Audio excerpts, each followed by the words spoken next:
Good morning to all of you. Myself Varun Agrawal, current affairs faculty. आप सबका स्वागत है भवती एकेडमी के इस YouTube चैनल पे। और आज हम लोग अपनी नेक्स्ट टॉप 10 हेडलाइंस या top 10 MCQs multiple choice questions को लेके आज आप लोग के सामने आए हैं और कुछ नए क्वेश्चंस की ओर हम लोग आगे बढ़ रहे हैं। तो चलिए आइए सबसे पहले देखते हैं आज का हम लोग सबसे पहला क्वेश्चन करंट अफेयर्स का।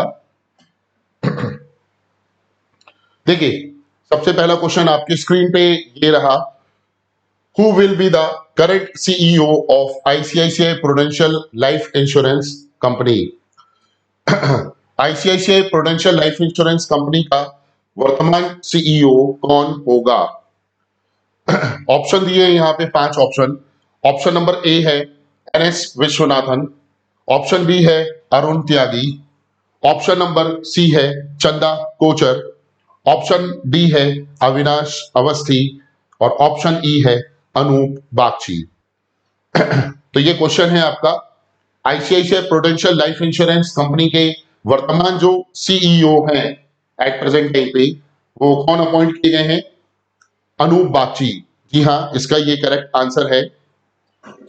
अनूप बागची को अपॉइंट किया गया है आईसीआईसीआई प्रूडेंशियल लाइफ इंश्योरेंस का वर्तमान सीईओ। इसके साथ साथ वो आईसीआईसीआई बैंक के एग्जीक्यूटिव डायरेक्टर भी रह चुके हैं। तो ये इस क्वेश्चन का करेक्ट आंसर है। आते हैं हम अपने नेक्स्ट क्वेश्चंस की ओर। अगला क्वेश्चन है, which state CM announce 19 new districts and 3 new division. किस राज्य के मुख्यमंत्री ने 19 नए जिले और 3 नए मंडल की घोषणा की है? ऑप्शन ए है मध्य प्रदेश, ऑप्शन बी है उत्तर प्रदेश, ऑप्शन सी है राजस्थान, ऑप्शन डी है महाराष्ट्र, ऑप्शन ई है अरुणाचल प्रदेश। तो इसका करेक्ट आंसर क्या होगा कि किस राज्य के मुख्यमंत्री ने 19 नए जिले और 3 नए मंडल की घोषणा की है? मंडल से यहाँ पे तात्पर्य है डिवीजन, ठीक है। डिस्ट्रिक्ट मतलब जिले और डिवीजन मतलब मंडल। तो किस राज्य के मुख्यमंत्री ने 19 नए जिले और 3 नए मंडल की घोषणा की है? तो इसका करेक्ट आंसर है राजस्थान। राइट, ये ध्यान रखिएगा। राजस्थान के अभी एट प्रेजेंट टाइम पे सीएम कौन है? Chief minister Ashok Gehlot. Ashok Gehlot, right, जो राजस्थान के चीफ मिनिस्टर हैं। और राजस्थान के गवर्नर का नाम, तो राजस्थान के गवर्नर हैं कलराज मिश्र। कलराज मिश्र, राइट, ये ध्यान रखिएगा। आते हैं हम लोग अपने नेक्स्ट क्वेश्चन की ओर। अब हमारा नेक्स्ट क्वेश्चन जो है, who is the current CMD of BPCL. CMD का मतलब चीफ मैनेजिंग डायरेक्टर और बीपीसीएल का फुल फॉर्म है Bharat Petroleum Corporation Limited, right. So ये बीपीसीएल के वर्तमान सीएमडी कौन है? Option number A Arun Kumar Singh, option B G Krishna Kumar, option C Arun Kohli and option D है थावरचंद गहलोत।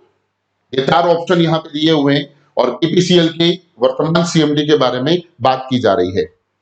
तो बीपीसीएल के अभी वर्तमान में जो सीएमडी हैं वो कौन अपॉइंट किए गए हैं? इसका करेक्ट आंसर है option B G Krishna Kumar.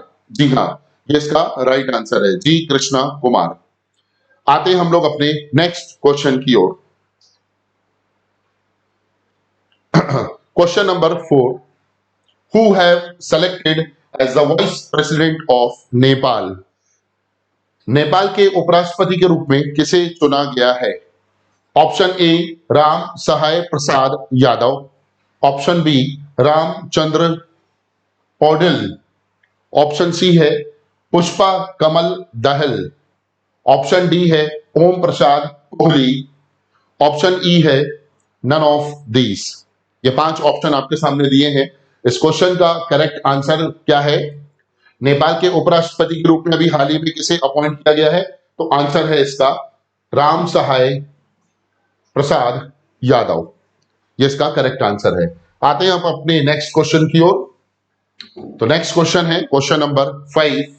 Recently Sri Lankan bank name Ceylon which type of account open in Indian bank. हाल ही में श्रीलंकाई बैंक का नाम सेलान इंडियन बैंक में किस प्रकार का खाता खोला है।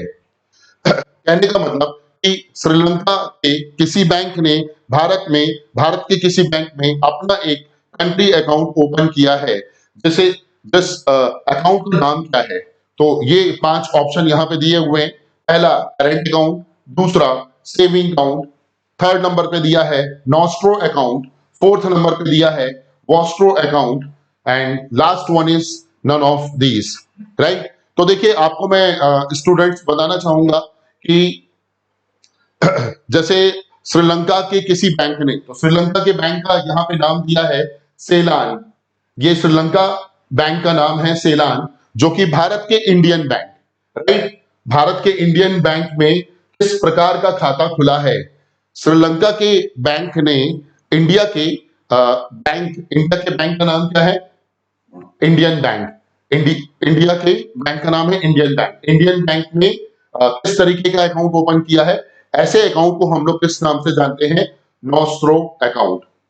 ये ध्यान रखिएगा। नॉस्ट्रो अकाउंट का ऐसा अकाउंट होता है कि एक कंट्री किसी दूसरे कंट्री, मतलब विदेश में कोई बैंक, विदेश का जैसे फॉरेन कंट्री में कोई बैंक है, उस बैंक का अकाउंट इंडिया के किसी बैंक में ओपन किया गया है, तो उसे हम लोग क्या नाम देंगे, नॉस्ट्रो अकाउंट। इसमें एक कंट्री से दूसरे कंट्री के बीच में आपस में जो भी बिजनेस या ट्रेड से रिलेटेड जो भी ट्रांजेक्शन होते हैं, उन ट्रांजेक्शंस को इंप्लीमेंट किया जाता है।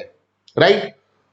वही ऑप्शन डी जो दिया है वॉस्ट्रो अकाउंट, कि भारत के किसी बैंक का अकाउंट अगर फॉरेन कंट्री में, विदेश में किसी बैंक में अगर अकाउंट ओपन किया गया है, तो उसे हम लोग किस नाम से जानेंगे, वॉस्ट्रो अकाउंट। तो ध्यान रखिएगा, ये इंटरनेशनल लेवल का अकाउंट होता है जिसमें बिजनेस या इंटरनेशनल लेवल पे जो ट्रेड होते हैं उससे रिलेटेड ट्रांजैक्शन होते हैं। आते हैं हम अपनी नेक्स्ट क्वेश्चन की ओर।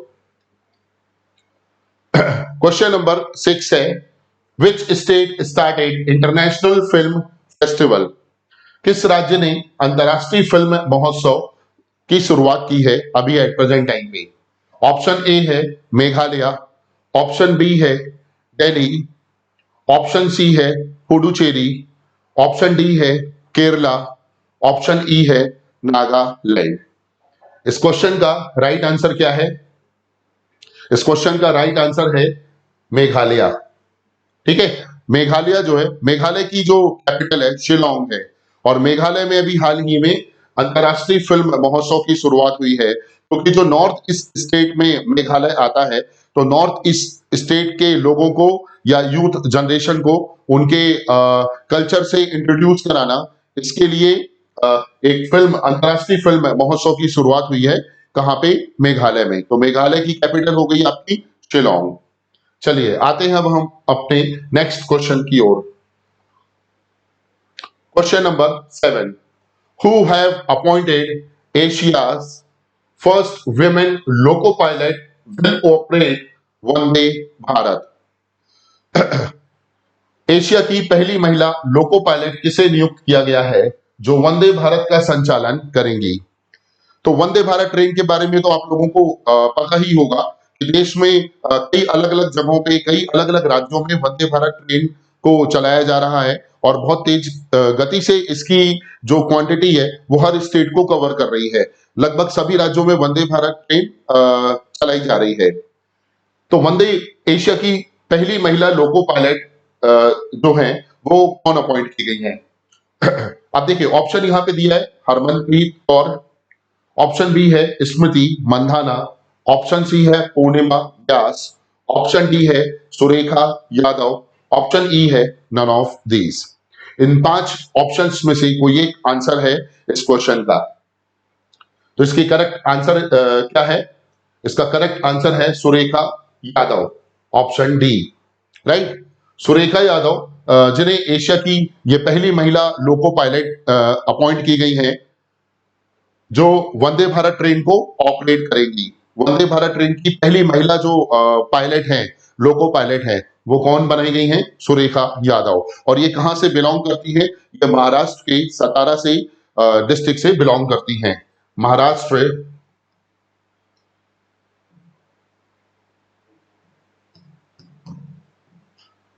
के सतारा डिस्ट्रिक्ट से बिलोंग करती हैं।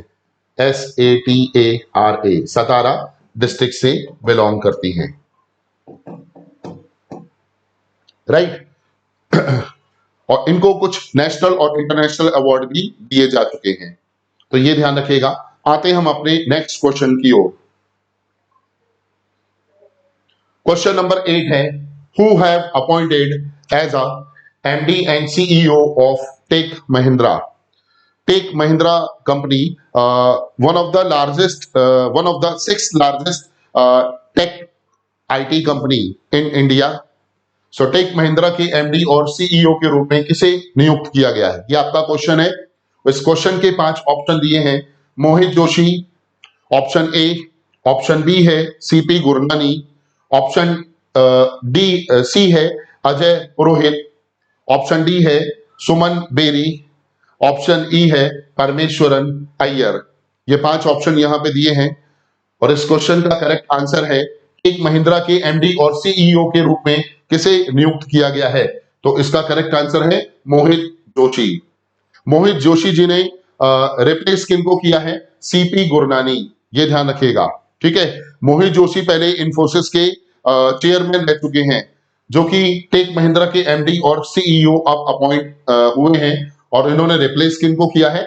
CP गुरनानी को रिप्लेस किया है। ये ध्यान रखिएगा, CP गुरनानी को रिप्लेस किया है। नीचे के जो ऑप्शन दिए हैं, अगर हम ऑप्शन D की बात करें, सुमन बेरी, तो ध्यान रखिएगा सुमन बेरी जो है वो भारत के एक प्रतिष्ठित ऑर्गेनाइजेशन के डिप्टी चेयरमैन हैं। इस प्रतिष्ठित ऑर्गेनाइजेशन का नाम है NITI Aayog, NITI।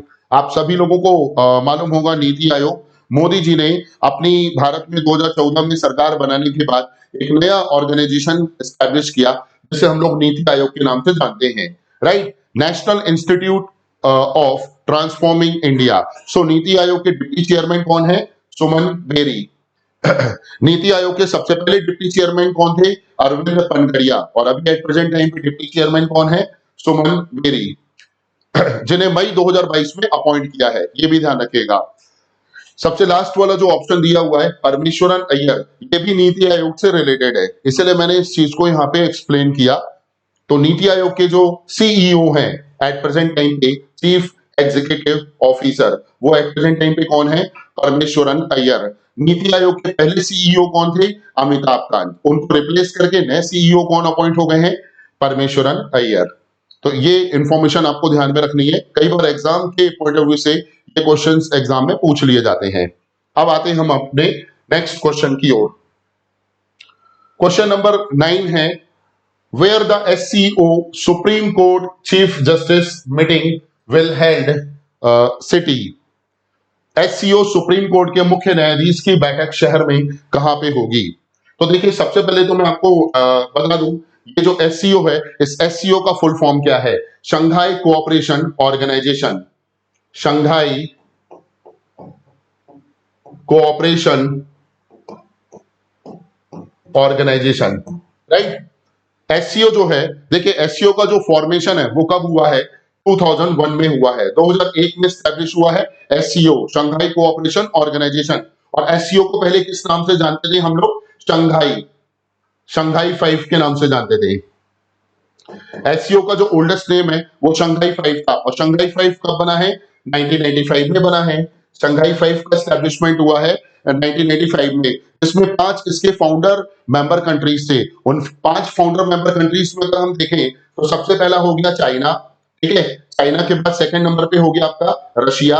Third number पे अगर हम लेते हैं तो कजाकिस्तान, फोर्थ नंबर पे Kyrgyzstan, and last one is Uzbekistan. ये 5 इसके फाउंडर मेंबर कंट्रीज हैं, ठीक है। China, Russia, Kazakhstan, Kyrgyzstan and Uzbekistan. These are the 5 member permanent member country for SCO, Shanghai cooperation organisation. इसका जो हेडक्वार्टर है वो आपके चाइना में इसका हेडक्वार्टर है, बीजिंग में।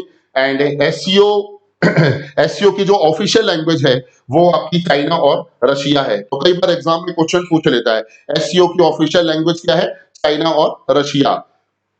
इसमें टोटल मेंबर कंट्री जो है शंघाई कोऑपरेशन ऑर्गेनाइजेशन में, वो टोटल मेंबर आज की डेट में कितने हैं, 9 मेंबर्स कंट्री हैं, ठीक है। इसमें 6वां मेंबर जो ऐड हुआ 5 के बाद, वो कौन ऐड हुआ, तजाकिस्तान। तजाकिस्तान को ऐड किया गया है 2001 में, ये ध्यान रखिएगा, जब एससीओ का फॉर्मेशन हुआ तो तजाकिस्तान को ऐड किया गया 2001 में। और इसके बाद इस 6वें मेंबर को ऐड करने के बाद 2 और सदस्य ऐड हुए। तो वो 2 जो मेंबर ऐड हुए हैं उसमें इंडिया और पाकिस्तान ऐड हुआ। ये दोनों कब ऐड हुए हैं, 2017 में ऐड हुए हैं। तो इसके मेंबर के सदस्यों की जो संख्या है वो कितनी हो गई, 8। 8 के बाद एक लास्ट मेंबर कंट्री 2022 में ऐड हुआ है, जिस कंट्री का नाम है आई फॉर ईरान। तो ईरान इसका 9वां सदस्य है, परमानेंट मेंबर कंट्री है। तो एससीओ देशों की या एससीओ की जो मीटिंग्स है वो हर साल इन सभी 9 अलग अलग मेंबर कंट्रीज के अलग अलग शहरों में आयोजित होती है। एक चीज और ध्यान रखिएगा, एससीओ का जो एससीओ के जो जनरल सेक्रेटरी हैं वो एट प्रेजेंट टाइम पे कौन है, तो एससीओ के जनरल सेक्रेटरी हैं झांग मिंग। ये भी इससे रिलेटेड ध्यान रखिएगा, झांग मिंग एससीओ के जनरल सेक्रेटरी हैं, महासचिव। एससीओ की 2023 में जो अध्यक्षता है वो किस देश के पास है, भारत के पास है। भारत इसकी अध्यक्षता करेगा एससीओ मीटिंग की, 2023 की 23वें नंबर की जो मीटिंग है वो भारत इसकी अध्यक्षता करेगा। 2022 में ये जो सम्मेलन है वो उज्बेकिस्तान के समरकंद में आयोजित किया गया है, ठीक है। उज्बेकिस्तान, जैसे कि मैंने आपको बताया, इसका परमानेंट मेंबर है। और 2021 में इसकी जो मीटिंग है वो तजाकिस्तान के ताशकंद में आयोजित की गई थी। तो अपने को ध्यान में रखना है कि लास्ट मीटिंग कहां पे आयोजित की गई है, तो उज्बेकिस्तान में ये मीटिंग लास्ट टाइम आयोजित की गई थी। एससीओ जो है शंघाई कोऑपरेशन ऑर्गेनाइजेशन के जो देशों के सुप्रीम कोर्ट के मुख्य न्यायाधीश हैं उनकी बैठक शहर में कहां आयोजित की जानी है। मतलब जितने भी इसके 9 सदस्य हैं उन 9 सदस्यों के सुप्रीम कोर्ट के जो चीफ जस्टिस हैं उनको लेके ये मीटिंग आयोजित की जानी है, जो कि भारत में कहां पे आयोजित की जाएगी।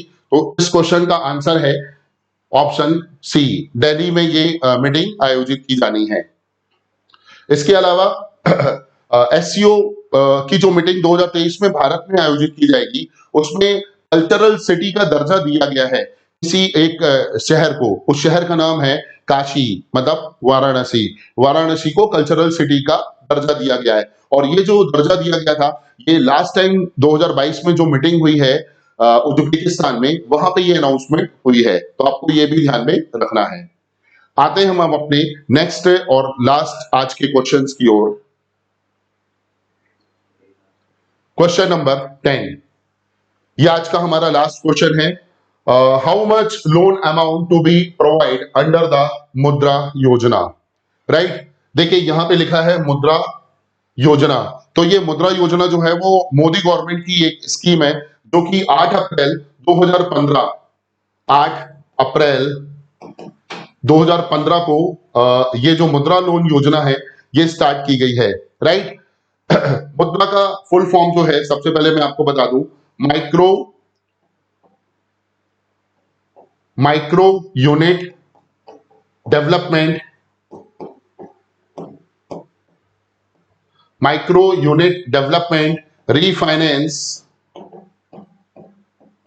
रीफाइनेंस एजेंसी, ये इसका फुल फॉर्म है।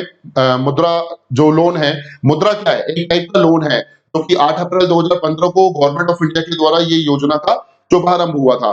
तो मुद्रा लोन योजना जो है इसमें मैक्सिमम 10 लाख रुपए तक का लोन दिया जाता है, राइट। कोई भी एंटरप्रेन्योर या कोई भी स्मॉल स्केल बिजनेसमैन जो कि अपनी छोटी पूंजी से या छोटे स्मॉल अमाउंट से या छोटे लोन अमाउंट से अपना कोई बिजनेस स्टार्ट करना चाहता है, उसके लिए ये गवर्नमेंट ऑफ इंडिया ने योजना प्रोवाइड की है। इसमें मैक्सिमम जो लोन अमाउंट है, मैक्सिमम 10 लाख रुपए तक का लोन दिया जाएगा। मैक्सिमम 10 लाख रुपए तक का लोन दिया जाएगा। इसकी जो मिनिमम लिमिट है, इस लोन अमाउंट की मिनिमम जो लिमिट है वो 50,000 है। 50,000 रुपए तक का लोन दिया जाएगा। इसमें 3 अलग अलग कैटेगरी को बनाया गया है। 3 कैटेगरी में सबसे पहली जो कैटेगरी है आपकी शिशु, सेकंड नंबर पे किशोर और थर्ड नंबर पे तरुण। ये 3 अलग अलग कैटेगरी है। शिशु कैटेगरी में 50,000 तक का लोन दिया जाएगा। किशोर कैटेगरी में 50,000 से 5 लाख तक का लोन दिया जाएगा। 50,000 से 5 लाख रुपए तक का लोन दिया जाएगा। और तरुण कैटेगरी वालों के लिए 5 लाख से 10 लाख रुपए तक का लोन दिया जाएगा। तो ऐसी लोन देने की जो योजना है, जो इस नाम से इस स्कीम को हम जानते हैं तो मुद्रा लोन योजना के नाम से जानते हैं। तो अब इसमें 5 ऑप्शन आपके सामने दिए हैं कि मुद्रा योजना के तहत कितनी ऋण राशि प्रदान की जाएगी। 38.58 करोड़ ऑप्शन ए है, ऑप्शन बी है 26.35 करोड़, ऑप्शन सी है 19.84 करोड़, ऑप्शन डी है 25.50 करोड़ एंड ऑप्शन ई है नन ऑफ दीज। इस क्वेश्चन का करेक्ट आंसर है आपका 38.58 करोड़। ठीक है, ये ध्यान रखिएगा। इसमें 60 देखिए 2015 से लेके और 2023 तक अगर हम बात करें तो लगभग 60% जो लोन है वो अभी तक विमेन एंटरप्रेन्योर्स को दिया जा चुका है। ठीक है, किसे दिया जा चुका है? विमेन एंटरप्रेन्योर्स को दिया जा चुका है ये लोन, क्योंकि महिला उद्यमियों के लिए या जो भी अपनी लो कैपिटल से अपना बिजनेस स्टार्ट करना चाहते हैं उनके लिए मोदी गवर्नमेंट ने इस योजना का शुभारंभ किया है। तो इस योजना के बारे में हमें बहुत अच्छे से चीजें पता होना चाहिए। एग्जाम में यहां से क्वेश्चंस आपके बनते हैं, तो ये ध्यान में रखिएगा। ये है आज के हमारे टॉप 10 मल्टीपल चॉइस क्वेश्चंस जो आपके एग्जाम से रिलेटेड है। और ये करंट अफेयर्स हैं लेटेस्ट के, ये मार्च मंथ के आप मान के चलिए करंट अफेयर्स हैं जो कि आपको एग्जाम में इस टाइप के क्वेश्चंस पूछे जा सकते हैं। आने वाले वीडियो में हम आपको कुछ और नए करंट अफेयर्स, नए अलग अलग टॉपिक या नए अलग अलग एरिया से रिलेटेड आपको हम बताएंगे। ठीक है, और एक बात मैं आपको बताना चाहूंगा कि कल और आज के इन दोनों क्लासेस के जो भी वीडियो हैं, जो भी आपको इंफॉर्मेशन मिली है उससे रिलेटेड इस वीडियो को लेके अगर आपको कुछ अच्छा लगा हो तो आप जरूर कमेंट बॉक्स में बताइएगा। और आपको कोई भी अगर फीडबैक देना हो या हम क्या चेंजेस या क्या अपडेशन कर सकते हैं वीडियो को लेके, वो भी आप हमें कमेंट बॉक्स में बता सकते हैं। तो चलिए आज हम इतना ही। अगली क्लास में हम आपको मिलते हैं कुछ नए करंट अफेयर्स के साथ। Okay, all the best.